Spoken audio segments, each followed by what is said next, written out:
سره نن د موقع په مناسبت باندې یو دوه اهم خبرې هغه سره شریکو. اول خبر خو هغه ده یو 2 ورځې یا 3 ورځې بعد کال نوی کیږي، کم چې انګریزي کال دی ورخه اسلامي کال هم ته ډول معلوم نه دی او خیرت ته اینه خبر هم نو چې زموږ اسلامي کال څه شی دی. حکم چې انګریزي کال لغې نار سره خبري او ټول کاروبار هم په دې باندې روان دی. دا یو غټ افسوس دی په موږ باندې چې موږ ته اسلامي کال ډول معلوم نه دی.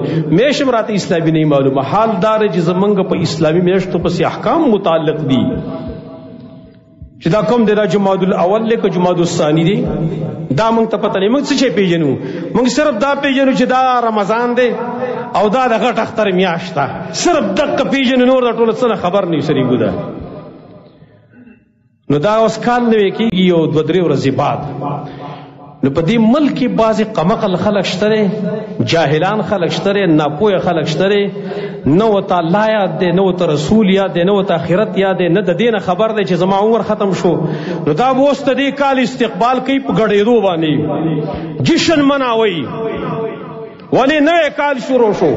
نو بعضې پاگلان راوځي د دې کال چې په نوي کېدو کې د اول ورځ شروع کی، سحر سبا چې کله راخیږي سبا صادق، هغې ته راپاڅېدلي مونځ هم نه کوي، هغې ته راپاڅېدلي د نور استقبال کوي، نوی کال شروع شو او مخې ته ورته ګډېږي او لازمې پکې هغې سالګره خپله مناوي، سالګره مناوي چې یاره چې زما یو کال تېر شوی پاګله دی، په دې نه دی پوهه چې زه یو کال مرګ ته نږدې شومه، زما د ژوند یو کال هغه کم شو.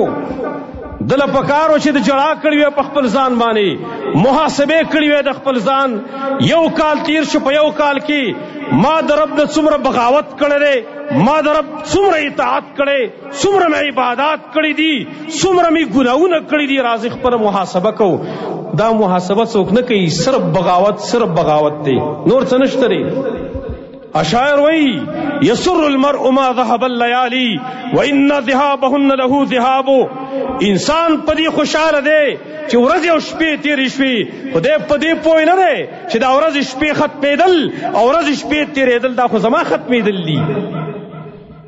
یو کال زمونږ د عمر نه کم شو. مثلا که زما 40 سال عمر و، مثال په تور باندې ایو 20 سال دې تیر شوي دي، مثال په تور باندې 19 سال پاتې شو.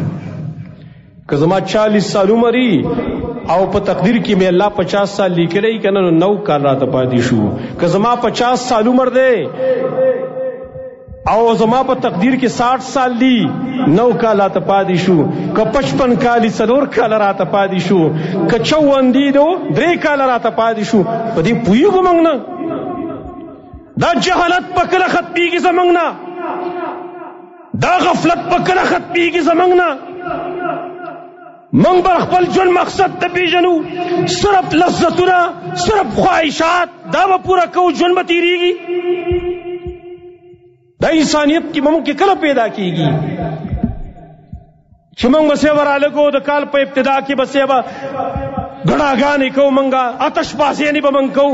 کال نوی شو، دعا وکړه یا الله وې کمې غلطۍ دې نه شوي دي معاف دې کو. دا کال چې اوس را روان دی یا الله خیر را باندې تیر کا، د نیکۍ کال را باندې تیر کا، یا الله ستا په اطاعت کې را باندې تیر کا، یا الله په خیر خیریت باندې را باندې تیر کا، په امن و امان کې را باندې تیر کا. داسې دعا وکړه ته به ورته ګډېږي. هلته په خپله باندې ته سوچ وکړه چې کوم سړی د کال په ابتدا کې په ګډېدو شروع وکړي، د ده به کال ښایي، دا به ټول کال شیطان تابع رواني. بیا لږ د الله نه ویرېږي، دا په کوم طرف باندې روان یو مونږ. که مرګ نه منې خو بیا راته وي او چاره مرګ نشته دی، خو که مرګ منئ لږ په خپل ځان وژاړئ، په خپل ځان لږ جړا پکار دی. بیا زما عمر کم شو، ختم دی. که 2 کاله مې پاتې په خپل عمر کې، 1 کال لا ته پاتې شي. دا معلومات خو موږ ته نشته دی.